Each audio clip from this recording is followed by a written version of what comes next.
This one is sick. A man accused of exposing himself to a girl and attempting to kidnap her is now under arrest. And Treasure Island's police chief is tired of dealing with these repeat offenders. During our next legislative session, I intend to address our state representative with the need to enhance the penalty for repeat offenders who commit lewd and lascivious acts, a crime that is currently classified as a misdemeanor no matter how many times they offend, as long as the victim is over the age of 16.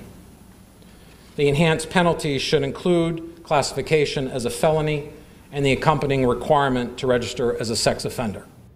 Treasure Island police arrested Joshua Ryan Banks. Officers know him well. They've arrested him before for exposing himself, and he's got a really long rap sheet. So if police think the law goes pretty easy on these guys, why doesn't anything change?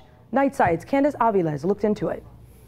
The police chief says Banks has a history of this behavior. The reason why he keeps getting off easily comes down to the fact that they can't charge him with more than a first-degree misdemeanor for his offenses of exposing a sexual organ. They're charged at a misdemeanor level, and there's no enhancement at all in the state statute. That's an issue. And we can just keep going on and on and on with repeat offenses, and it never rises above the level of a misdemeanor. And that is alarming. And we need to put something in there to give us a tool and our courts a tool to properly classify that as a felony, and if necessary, to the requirement for them to register as a sex offender. I spoke with Detective Dan Savarese, who is working on the case, and he says another reason people with long rap sheets keep getting out easily is because if they are charged with a misdemeanor, those usually come with more affordable bonds. An attorney I spoke with who is familiar with Banks' case says Banks' conduct could have been charged as a felony if the young lady were under 16 years old. Because she is 17, it must be charged as a misdemeanor.